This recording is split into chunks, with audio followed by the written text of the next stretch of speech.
Hello everyone and welcome to my channel. Merry Christmas, Happy New Year, and all that good stuff that I missed while I was gone for the month. Or not uploading, I wasn't gone.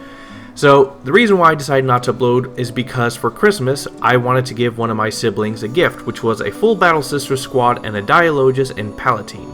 And the difference is they're at that point in life where they have a lot of money that they poorly spend and very little time. So the best way to make it up to them would be, why not I give him the squad that he needs while painting it all. And so this is going to be the first part in 3 parts. I'm going to paint the Battle Sister squad in this video, then I'm going to paint the Palatine and Dialogus in another video. And this was all to be Christmas.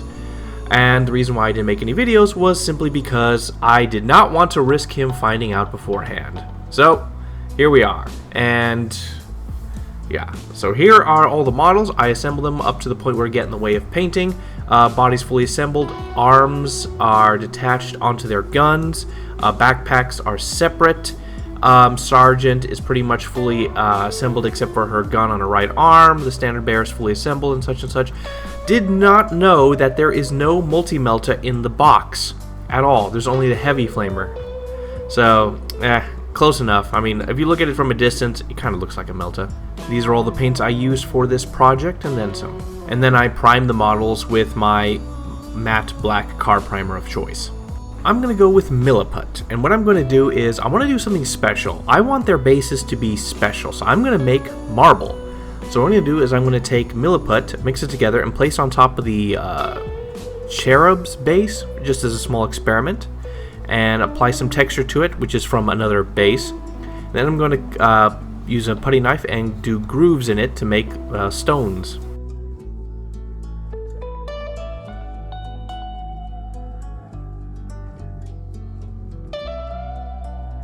I then swapped to using green putty, and I wanted to do a test piece with this because there was a few issues with the Milliput.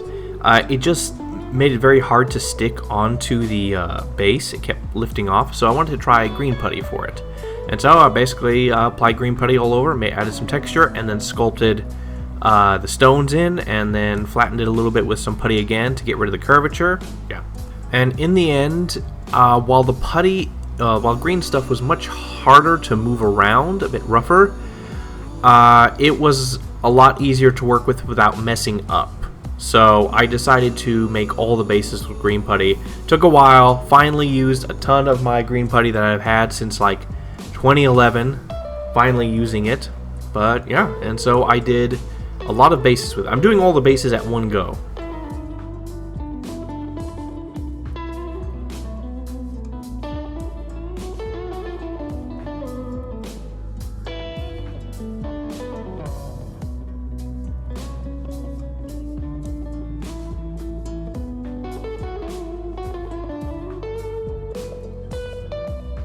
And now on to painting. With Corn Red, Evil Sun Scarlet, and Wild Rider Red, we're going to paint the capes.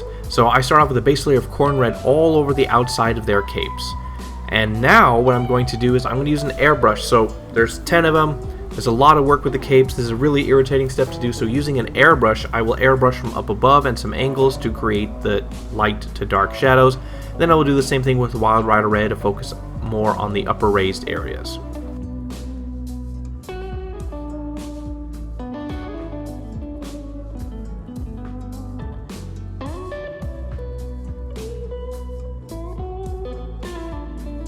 Alright, with Xerxes Purple, Genestealer Purple, and Druchii Violet, I'm going to paint the inside of their cloaks. And so a base layer of Xerxes Purple all over, and then I did a 1-to-1 mix of Xerxes and Genestealer Purple, watered down a bit, and I applied several layers to build up from dark to light. And then I applied a layer of Druchii Violet in some of the recesses, but that wasn't that noticeable. Then I decided to take a Druchii Violet and mix it with Carrionburg Crimson, and I applied it all over. And the effect was too light, too pink. It was a good color, but it didn't really match the box art a bit, and that bugged me.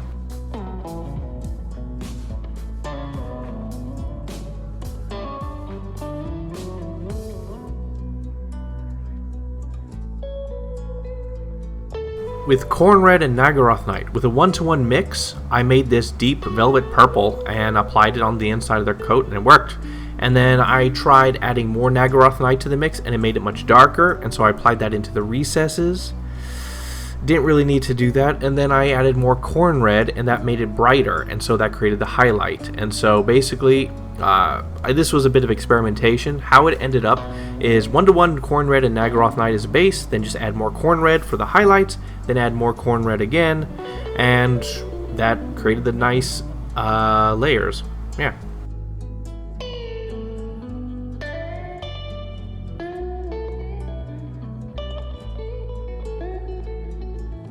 And then with Troll Slayer Orange, watered down, I applied this to all the edges of the outer folds of the robes and stuff, the sharp edges, the raised areas and stuff, to create the lines of focus for like light and stuff, or like sharp edges and stuff. I wanted to do this after the purple because I wanted the orange to be on the edges of the capes, essentially. And if I did the inside step, it would just like ruin this, so know your order of paints.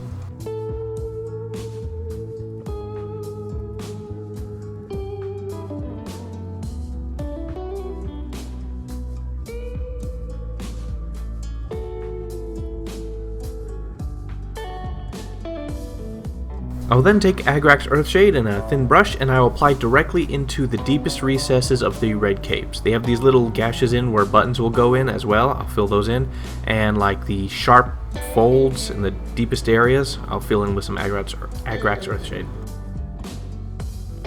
Alright, I have no idea what I'm doing. So with Eshin Gray, Black Templar, and Lamian Medium, we're going to paint the black armor. So basically, Eshin Gray all over base coat. Then, with Black Templar, watered down a lot with Lamian Medium because Black Templar is heavily pigmented. I then apply this all over the armor. And then once that's done, I do a re-highlight of the raised open planes of the armor, basically where the light would be hitting the armor, and just do some watered down Eshin Gray to blend in and highlight. And it worked pretty well. A fast fix for all these models.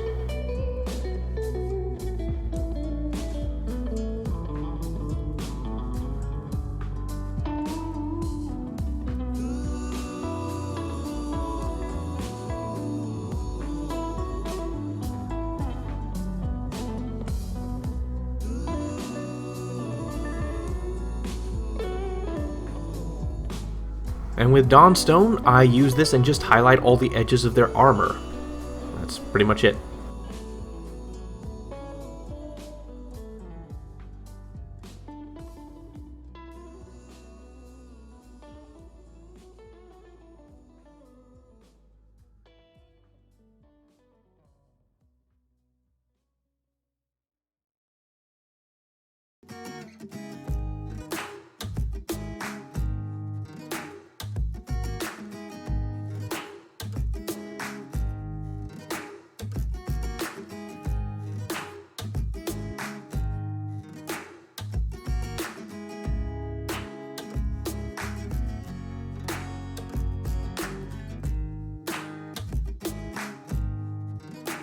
Now this is a personal decision, you don't have to do this. I took Nuln Oil, watered it down a bit, and applied it all over the model. This was also partially to fix any mistakes or stuff in the blending or highlighting, but it toned down the brightness of the armor, but you could still see the subtle coloring.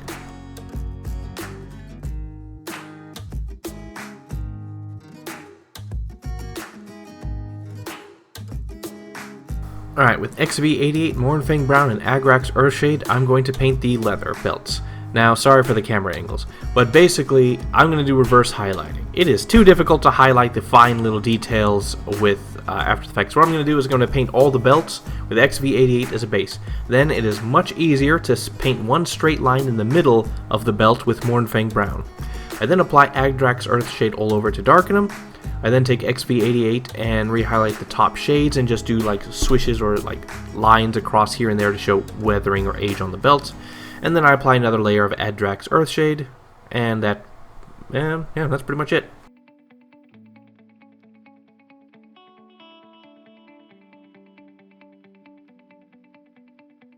Now for those that had pistol holsters, or holsters in general, I did a different route. Mournfang Brown base, and then Agrax Earthshade on top. Then I did re-highlight pretty much 90% of it with Mournfang Brown. Then I did a 1-to-1-ish mix of XV88 and Mournfang Brown and highlighted the edges, created some crisscrosses here and there. basically painted like 25% of the holsters. Then with pure XV88, I then highlighted the sharp edges and stuff, did a little more crisscrosses here and there. And then finally, I toned all the colors together again with another layer of Adrax Earthshade, with a little bit of water just to make it flow better. And that was, yeah, all the leather.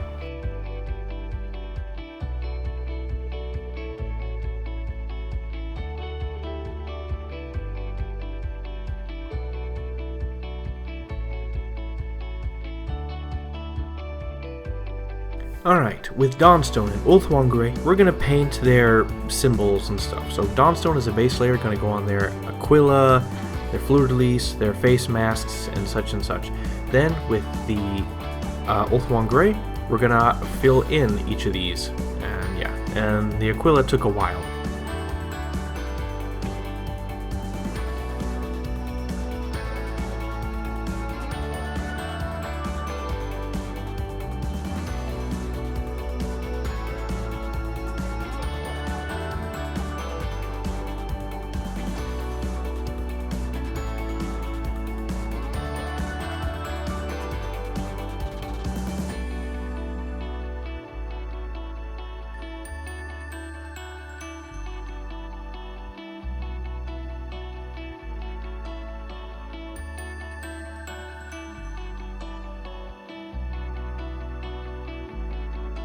Alright, so with Lore Enforced and Nuln Oil, we're just going to quickly knock out the detail of their grenades. Crack, frag, whichever. Basically, base layer of Lore Enforced, then Nuln Oil, then highlight with Lore Enforced, and that's pretty much it.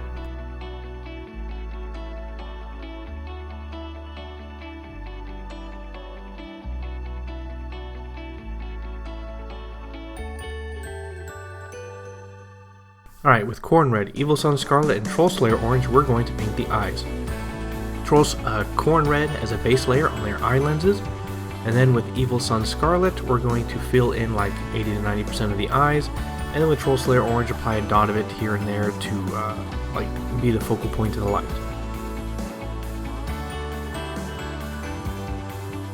Alright, with Night Questor Flesh new paint, Cadian Fleshstone and Pallid Witch Flesh, we're going to paint the faces.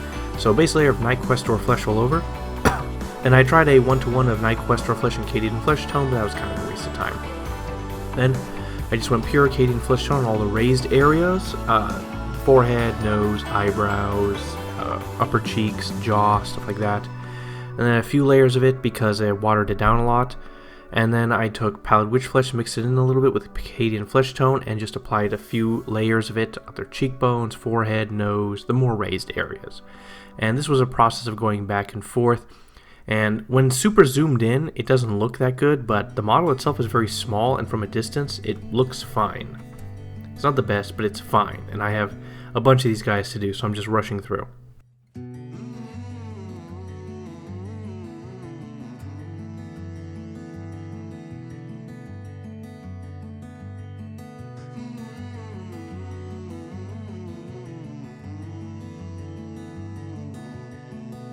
Alright, with Carrionburg Crimson and Corn Red, we're going to add some color to the faces. So with some watered down Carrionburg Crimson, very watered down, we're going to apply this like around their eyes, forehead, around the jaw and stuff like that to add some color to the skin.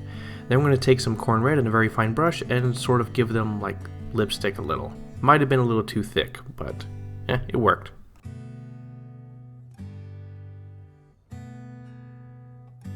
Now with Ulthuan Grey and Dawnstone again, we're going to paint the hair. So base layer of Ulthuan Grey all over. Then we're going to take Dawnstone, and then I just purely put it in, and it's a bit too strong. Basically what I do is I try to paint the shadows of the hair, basically the folds, the crevices in between. It's too strong. So then I take Ulthuan Grey, water it down heavily, and apply it as a wash all over to blend them together a bit.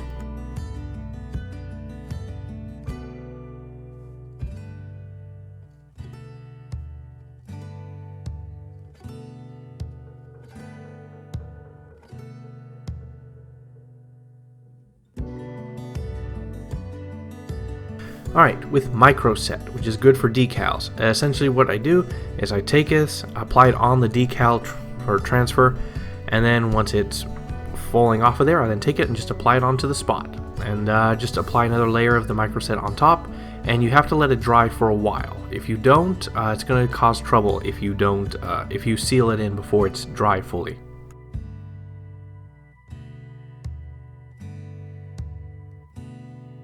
Now with AK Interactive Ultra Matte Varnish, we're going to add just a little bit of water in it to dull the whitening effect it has, and then I'm going to airbrush this all over the models. Alright, with Iron Warriors, Nuln Oil, and I don't actually use the Duralumin for this step.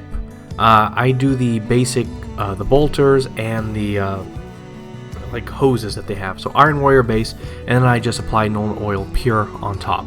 That's it.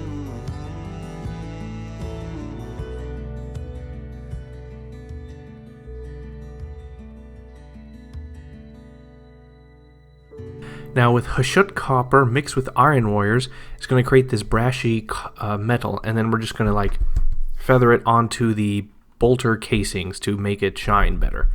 I should have added more Hashut Copper. It's a little muted, but you can tell that there is a color difference between the bolter casings and the rest of the metal. Alright, now with Duralumin, we're going to paint the edges of like all the metal pieces just to add a highlight, essentially. So all the edges of all the metal pieces, square parts of the bolters, edges, yeah, that stuff. I postponed this step till after the copper, so I wouldn't have to re-highlight that, just trying to save time.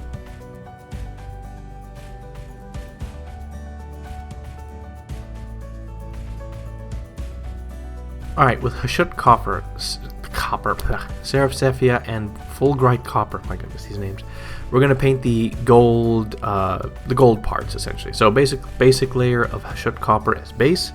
Then what we're going to do is going to flood it with Seraph Sepia, pure. Then we're going to highlight with Fulgurite Copper at the end, all the edges, big open planes and stuff like that, and that works. It's simple, easy, done.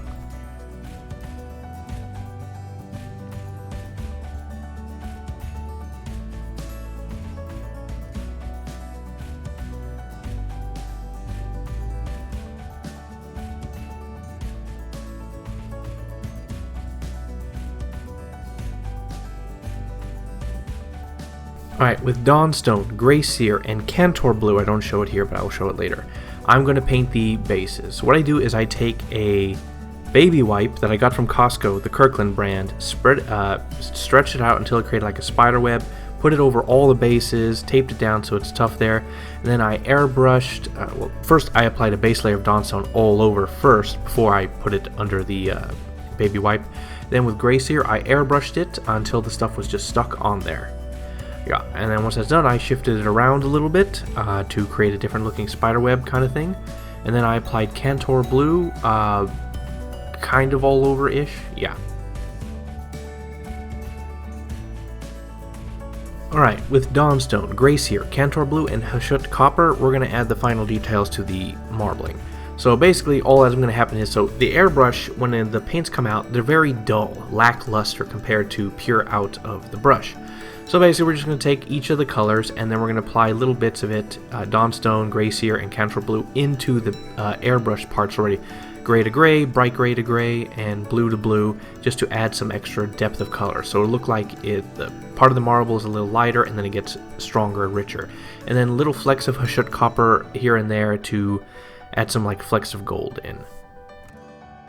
And then with Adrax, Earthshade, and Gloss Varnish, we're going to finish the bases. So we're actually going to take the Gloss Varnish, apply a little bit of water to get rid of, well, to make it flow better and eliminate any negative coloring that it might have. And we're going to apply 2 full coats of the Gloss Varnish. We're going to apply one, let it dry, and then apply a second one. Make sure it doesn't pool anywhere. Then we're going to take Adrax Earthshade and apply directly into the recesses of the bricks.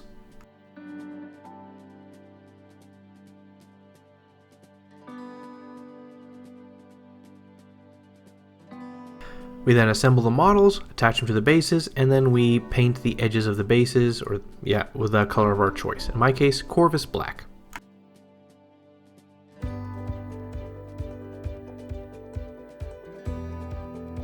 Alright, I'm calling it there. Now, you may notice that the standard and the floating dead baby thingy, whatever it's called, I did not showcase. I'm mostly focusing on the sisters and those extra details. I'm just like, I don't have time to record it. So interestingly, it takes me around 4 to 5 times longer to record something than it is just to paint normally. And so I'm So here's basically what I thought in my mind. It was like, I have a month, I have plenty of time, I'll take my time to get this project done, and I might be able to do some more models. That didn't happen. I started painting this. When you see the assembly and stuff and priming, that was taken at the beginning of December. These models were finished Wednesday before Christmas. That rush. And so I rapidly rushed the end for those last few things. And yeah. Alright, so things that I would do differently. Okay, I learned a lot, and now this is future me speaking. I've now know how to paint these things much better now, overall. Things I would have done differently, I will cover in the next 2 videos, better variations of what I did. Anything that I truly would change, obviously the gun casing, or the all their weapons and stuff, the metal casings in front had a mix of Hashut copper and Iron Warriors. It did change the look of the metal, and I really liked it, but I probably would have wanted to have more of the Hashut copper in, probably 2 to 1 Iron Warrior, and that would have made the bolt casings more brighter, more standout-ish, because you can tell there's something off, but you can't really put your note or finger on it or something. And a few other things I probably would have done differently, based then. It's really hard to say at this point. There are a lot of corrections, but I'll get to them in the next video. So anyway, so that's part 1 of this Christmas present bash. My poor timing. So this was finished Wednesday before Christmas. I'm not going to bother looking at the date. And then essentially after this, I then assembled and primed the other 2 models. And however, I did that on Thursday. It was after that I realized that I have to wait like sort of 24-ish hours for the primer to truly settle and not be sticky. And that basically wasted an entire day. So basically what I essentially had is, after finishing this, I had about 24 hours in different blocks of time to paint the 2 character models. And man, do I keep making wrong decisions with like, I got plenty of time. Well, anyway, this is the first part. And once again, Merry Christmas. I know it's late, but I'll see you soon.